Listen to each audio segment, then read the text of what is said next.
inisialnya dari KSR. Tebak-tebak. Siapa ya? Itu ya. Siapa ya? Inisial. Kenalan diri dulu ganti Kak. Iya, kenalan diri dulu nggak sih? Siapa, dari mana, umurnya berapa, ukuran sepatunya berapa, hobinya apa? Oke. Terus apa lagi? Rumahnya apa? Hobinya apa? Hobi udah tadi. Alamat? Model kayak rambut, Ya, baju kacamata, kan? warna kesukaannya apa? Perusahaan.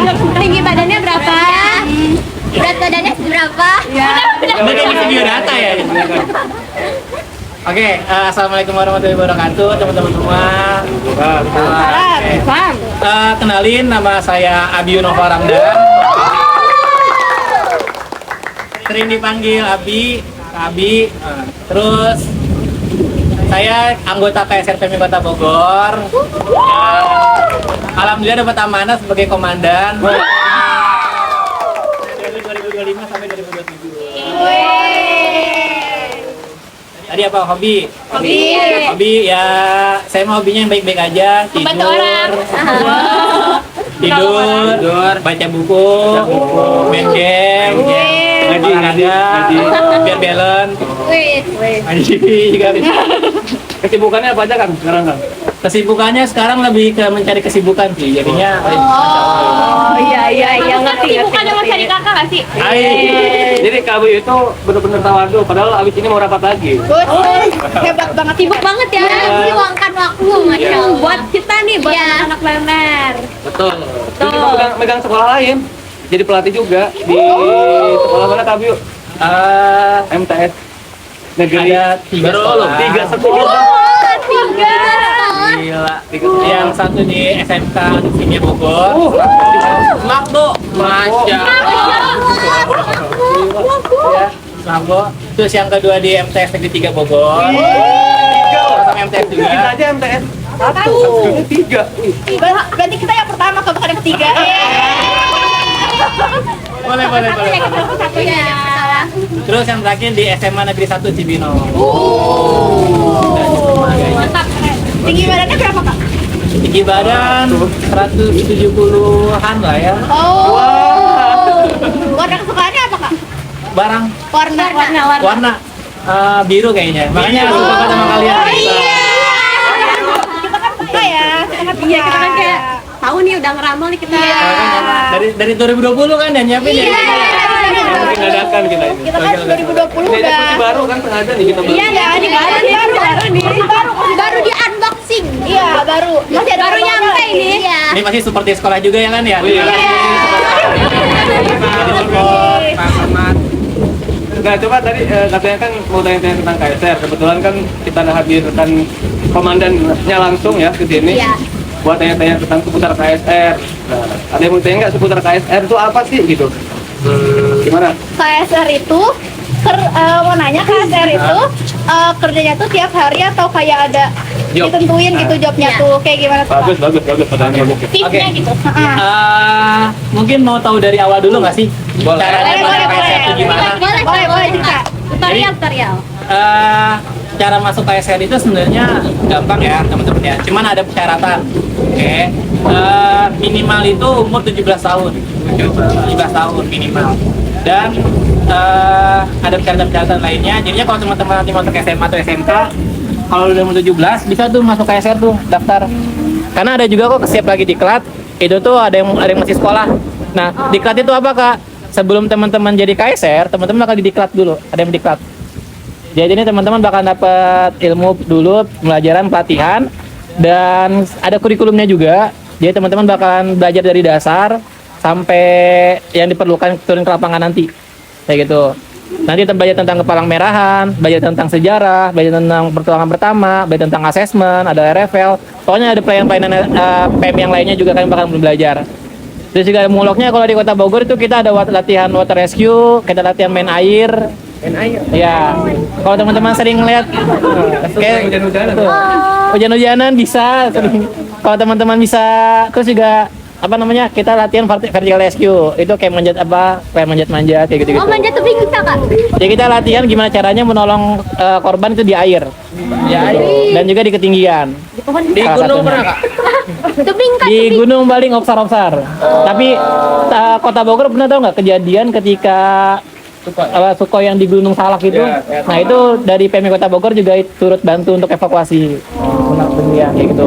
Jadi sebelum bertanya KSR itu ngapain, kita tuh sebelum masuk KSR juga ada pendidikannya, dan itu seru banget. Seru banget. Jadi ya teman-teman bakalan latihan, bakalan dikasih pendidikan untuk juga gabung dari KSR, kayak gitu. Itu spill sedikitnya. Dan gimana sih cara kerjanya atau gimana sih keaktifan atau aktivitas dari teman-teman KSR ini? Kita pakai jadwal piket. Piket. Kita ada namanya piket posko. Mungkin di Kota Bogor itu seminggu sekali, sehari sekali. Jadi teman-teman per individu sehari sekali. Kita ada jargon namanya minimal 4 jam bersama PMI dalam seminggu. Ya, jadinya kalau dihitung tuh kita ada selama setahun itu bisa ratusan jam. Nah, jadinya teman-teman bakalan standby di posko, bakalan kayak mungkin kegiatan aktivitas lain di posko, bisa refresh materi PP juga, bisa ngobrol-ngobrol, bisa tentang kayak update ilmu, standby di posko dan lain-lain. Kalau kita masuk KSR nih, teman-teman bisa daftar KSR. Kira-kira bakal bisa masuk semua apa nanti ada seleksi lagi? Gimana tuh? Di diklat itu, jadi teman-teman nanti bakalan belajar, ibaratnya kayak sekolah lagi. Nanti tuh ada tes protes, ada daily test, ada ujian-ujiannya, kayak gitu. Itu jadinya kita bukan cuma nyari kualitas, kuantitas, tapi kita nyari kualitas. Jadi teman-teman bakalan dibimbing, bakalan dibentuk gimana untuk jadi KSR yang siap turun ke lapangan. Karena sebenarnya kalau teman-teman sekarang ini nih udah masuk jadi relawan juga loh di PMR. Masih bangga. Iya. Nah, sebelum Joko KSR tahu nggak sih PMR itu apa? Nah, iya. Apa Rom? Jelasin. Pasti tahu lah, gak mungkin nggak tahu lah. Jelasin. Jelasin PMR. PMR adalah organisasi yang dinaungi oleh Palang Merah Indonesia. Yang bergerak di bidang kemanusiaan. Oke, itu benar. Jadi PMR itu seperti yang Alvaro bilang, itu lebih ke pembangunan dan juga pembinaan untuk teman-teman relawan. Nah, terus kayak tujuannya di PMR itu apa sih? Jadi tujuan dari PMR itu salah satunya adalah selain pembinaan dan pembangunan karakter untuk mempersiapkan kalian menjadi relawan masa depan. Kayak gitu. Jadi relawan masa depan KSR. Di PMR kan banyak kegiatan aktivitas kemanusiaan ya, apalagi di PMR ini kan di MT Segitiga Bogor khususnya kan banyak kegiatannya, aktif banget kalian kan ya. Terakhir itu ada kayak Jumat bersih-bersih sekolah, itu juga termasuk dari Tribakti PMR kan. Banyak kegiatan yang kalian lakuin itu juga udah keren banget. Jadi itu kalau PMR itu mungkin naungannya cakupannya itu mungkin rata-rata tuh sekolah. Nah kalau KSR relawan itu wilayah. Kalau teman-teman main di Kota Bogor itu ada PMI Kota Bogor, teman-teman masuk ke kabupaten itu ada PMI Kabupaten Bogor. Jadi itu di setiap daerah itu beda-beda. Ada pada kota, ada kabupaten, kayak gitu. Oke. Jadi kalau teman-teman main ke Kota Bogor, tahu kan markas Kota Bogor di mana? Tahu. Di mana tahu nggak? Di Indraprasta. Ya, betul. Betul, Tamalaya. Itu. Yang depan Prolog. Betul. Jadi kita kalau bingung tinggal minum kopi ke depan. Tinggal pesan. Jadi gitu. Terus aktivitas apa aja di KSR pasti teman-teman nanya kan, KSR tuh ngapain sih gitu kan. Kalau tadi kan udah tahu kan, KSR itu ya kita seminggu tuh suka piket di posko lah. Pokoknya bagi kita tuh posko tuh bukan cuma PMI itu bukan cuma sekedar tempat bernaung, tapi banyak memori juga di situ. Jadinya Contohnya kita ngelakuin hal bersama di situ. Berbagi sukacita di dekat, belajar, benar-benar. Jadi kita nyebut kalau posko PMI itu rumah kedua buat kita. Jadi tempat kita diterima dan tempat kita untuk bermanfaat sama yang lain. Dan apa aja sih aktivitas dari KSR itu? Aktivitas dari KSR itu yang pasti kita respon bencana. Kalau ada tanah longsor, kalau seandainya ada Jabar 65, itu artinya kebakaran. Terus kalau seandainya ada 5 laporan seperti laka lantas, kecelakaan, gitu kan. Atau mungkin kayak penemuan jenazah, kita nyebutnya bandeng, gitu-gitu. Terus mungkin kayak obsar dayung patah, atau kayak korban hanyut, kayak gitu. Aktivitas itu kalau kita respon bencana itu. Karena kita ada beberapa pelayanan PMI. Salah satunya itu pertama asesmen, kita mengumpulkan informasi. Yang kedua yang mungkin sering teman-teman ketahui bahwa PMI itu bantu tentang di pertolongan pertamanya, first aid. Lalu kita juga ada pembantian logistik, ngasih natura, ada terpal dan lain-lain yang dibutuhkan. Terus ada banyak juga, kalau seandainya ada TDB, kita ada RFL. RFL itu membantu korban yang hilang, keluarga korban yang hilang. Seperti itu. Terus juga nanti ada namanya PSP. Itu tuh ya PSP. Jadinya itu jadinya kita ngebantu trauma healing untuk teman-teman atau penyintas bencana. Seperti itu. Kalau kakak terakhir nanganin di mana kak kejadian gitu? Terakhir itu kok ada 65 itu Jabar 65 itu respon kebakaran, yaitu di pabrik keripik lagi itu terakhir, dan juga nolongin yang laka lantas Yang di situ di dekat Pandu. betul, yang kemarin yang mobil sama mobil. Nah, yang di mobil itu yang minggu lalu. Yang pagi-pagi Iya, yang sebelum ini, yang sebelum apa namanya Idul Adha. Ya. Nah, itu di situ juga saya bantu untuk forensik. Nah, jadi tuh tahu forensik? Tahu. Jadi ya teman-teman kalau memang PMI itu wadahnya juga untuk belajar. Jadi kalau teman-teman pengen belajar, kebetulan kan kayak pengen belajar tentang forensik dan ilmu di diklat nanti di KSR itu juga ada ilmu tentang forensik, diajarin forensik. Betul. Kayak adatnya gimana sih? Kalau seandainya kita ketemu jenazah itu harus seperti apa? Itu tuh kayak nggak semata-mata kita cuma sekedar pindahin ke kantong mayat terus kita evakuasi, enggak. Tapi ada kayak step by step-nya, ada hal yang harus dilakukan dan tidak boleh seperti itu. Dan kebetulan karena kenal juga sama pihak rumah sakit ilmu forensik, jadi kayak mau dong belajar gitu kan, ngebantu forensik. Jadi itu proses forensik ketika korban meninggal dunia kemarin itu saya ikut ngebantu, mulai dari yang apa namanya membersihkan luka-lukanya sampai memandikan. Itu jadi ketika forensik mungkin mengidentifikasi dan lain-lain. Itu terakhir. Kalau ini pernah nggak Kak? Kan tadi kan kota kakak itu setiap daerah itu beda-beda kan. Kalau PMI-nya kayak PMI Kota Bogor, PMI Kota Malang. Nah itu kakak pernah nggak sih kayak bertukar gitu? Ya itu kakak kan di Malang. Tukar pelajar. Iya. Kayak tukeran tempat itu kakak pernah nggak? Kalau pertukaran itu sebenarnya jarang ya, kecuali kalau ada TDB, tanggap darurat bencana. Jadi misal kayak kemarin tuh di Bekasi kan banjir besar ya, banjir kan. Nah, itu kan TDB kan. Nah, dari unit Bekasi itu dia minta bantuan ke PMI-PMI yang lain. Nah, itu baru kita bantu, kita turun ke situ, betul. Kayak mungkin kemarin di kabupaten ada TDB, ada kabupaten minta bantuan, kita datang untuk membantu. Kayak gitu. Jadi mungkin kalau pertukaran kayak gitu kita jarang, tapi kalau seandainya ngebantu TDB pernah, dan lebih seringnya lagi adalah kita main ke markas masing-masing. Kayak kemarin kakak datang ke markasnya Kota Sukabumi, kita situ kayak sharing-sharing, belajar, kayak di pokoknya main lah gitu. Jadi kalau seandainya abis main ke Sukabumi, tinggal nanti mampir. Abis dari Jakarta mungkin mampir kayak gitu. Begitu juga karena Kota Bogor ini tempat menyintas ya. Satu kali lalang itu kayak teman-teman dari Sukabumi kalau pengen mampir, istirahat atau pengen sekedar silaturahmi main ke Kota Bogor kayak gitu-gitu. Kalau kakak pernah nanganin kasus apa yang kayak menurut kakak tuh Berat. berat ya, bencana yang paling susah ditanganin kayak gitu-gitu. Mungkin apa ya? Kalau yang paling berat mungkin yang henti jantung. Henti jantung. Mau nggak mau kan harus di BHD kan, RJP itu. Duduk. Ya.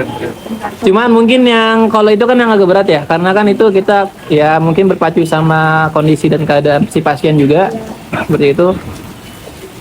Dan mungkin satu lagi itu nanganin laka lantas orang yang dalam pengaruh alkohol. Kayak orang sakau gitu Pak. Ya, mabok, betul, mabok. Itu yang apa ya, yang agak lucu tapi rempong juga. Gitu. Terus ada nggak satu kasus yang kayak kakak tuh selalu inget kalau kasus apapun memorable banget gitu ya, kayak teringat di pikiran. Mungkin kalau yang lucunya itu ya dalam pengaruh alkohol. Jadi itu tiba-tiba dapat laporan kalau seandainya ada korban jatuh dari motor dan nggak sadarkan diri. Ekspektasi kita kan kayak dapat laporan ada korban nggak sadarkan diri, tolong dong PMI direspon gitu kan. Kita bilang kayak, waduh nggak sadarkan diri, laka lantas. Mau nggak mau mungkin khawatirnya golden time-nya tuh udah lewat gitu kan. Ya kan? Mungkin jadinya kayak buru-buru datang, pas datang ternyata dalam pengaruh alkohol gitu. Dia kayak nggak sadarkan diri, ketika kita bantu untuk bersihin, tiba-tiba dia sadar, dia kayak orang linglung, tiba-tiba nanya, aku di mana? Gitu. Siapa kamu? Aku dari kita ada Tika kayak kemarin dulu ya, nama saya Abiu dari PMI, ini izin yang nolongin kamu, ada luka gini-gini. Oh iya, tiba-tiba nanya lagi, aku di mana gitu kan. Terus sekarang suka kayak lucunya itu mungkin kalau orang normal ketika dibersihkan darah kayak gitu mungkin kayak sakit ya, aduh gitu kan. Nah kalau dia itu kayak au. Jadi kayak kita bingung kan mau apakah ini sakit atau memang dramanya aja gitu. Au gitu. Kayak gitu. Tapi itu dibawa kemana gak? Apa di tempat doang gitu? Gini tempat aja. Kayak gitu. Kalau kakak pernah nggak sih nanganin kasus yang gara-gara rokok kayak semisal apa ya, tapi ini nggak tahu sih KSR tuh turun tangan atau enggak, kayak semisal dia tuh mungkin kebanyakan rokok terus paru-parunya hitam terus dia gitu loh. Kakak pernah nggak kira-kira kasus yang bersangkutan sama rokok gitu? Kalau nanganin mungkin nggak pernah ya. Soalnya itu bukan ranahnya dari PMI, dari KSR. Kita tuh sebenarnya responnya ke dalam bencana. Cuman kalau edukasi, promosi kesehatan itu tentu aja kita turun ke lapangan. Kayak bahayanya merokok, terus juga tentang stunting, tentang kayak PSN, pembatas sarang nyamuk, promosi kesehatan ke rumah-rumah warga, ke sekolah-sekolah, terus juga tentang kayak ayo siaga bencana di sekolah dan lain itu mungkin pernah. Untuk promosi ya, edukasi. Kalau penanganan ke rokok kayak gitu kayak belum. Kalau ini Kak, kan ini lagi petir-petir. Kak pernah nanganin kasus orang yang sambar petir gak Kak? Kayaknya lebih ke ini deh. Mungkin teman-teman kakak yang sering standby di posko yang pernah ngalamin. Kalau orang kesambar petir, jujur aja itu kayaknya pernah nggak ya laporannya? Soalnya kalau kesambar petir dia ngomong-ngomong dia langsung kayak petak gitu kan. Mati. Iya. Cuman kalau seandainya akibat dari hujan deras atau petir pernah, paling sering. Itu adalah pohon tumbang. Oh, kayak waktu itu di jalan apa namanya? Dekat Semansa. Iya, di kebun raya, daerah kebun raya itu kan ada pohon-pohon juga. Terus kayak gitu. Jadi kalau seandainya kayak hujan angin, kayak petir, terus pohonnya tumbang, kena kendaraan, apalagi kendaraannya ada orang di situ. Nah, itu kita bantu evakuasi, bantu nanganin. Dan juga kalau seandainya ada juga yang pernah lagi itu ketimpa pohon, nah kita juga bantu tangani kayak gitu. Dan pasti kalau setiap kejadian itu kita selalu dibantu sama stakeholder yang lain, dari BPPD, dari Damkar, dan lain-lain. Jadi kita bersinergi banget tuh, bukan cuma PMI aja, tapi juga ada yang lain-lain. Kalau kakak pernah nggak nanganin kasus selain manusia gitu? Kayak sebenarnya kasus hewan gitu, pernah nggak kak? Selain manusia. Atau nggak kayak manusia yang gigit sama hewan? Rabies? Ya rabies gitu, kayak hewan gitu. Biasanya kalau yang rabies itu mungkin rata-rata karena orang-orang terlalu panik, jadinya nggak langsung manggil PMI, tapi langsung dievakuasi, langsung dirujuk ke rumah sakit atau apa. Nah kita juga pernah promosi kesehatan tentang rabies di tempat-tempat tertentu, yang memang di situ ada kasus tentang rabies kayak gitu. Cuman kalau seandainya kayak sengat tawon di jalan jengking, ya tentang hewan-hewan ular gitu-gitu. Nah kebetulan di KSR PMI Kota Bogor, ini kita sering banget standby medis di kebun raya.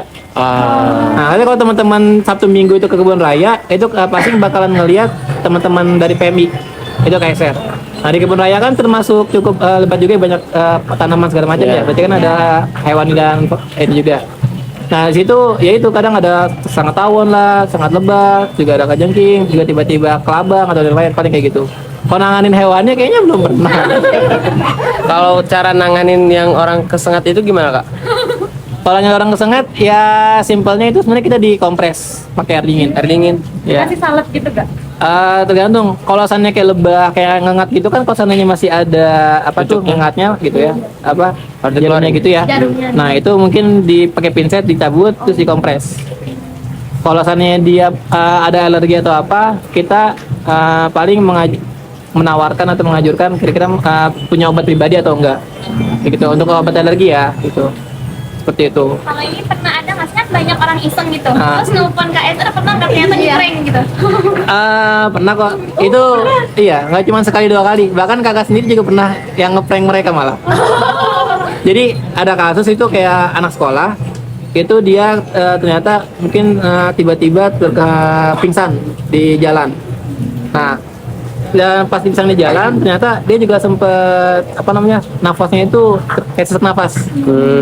Mungkin karena warga-warga itu panik segala macam, ya udah kan.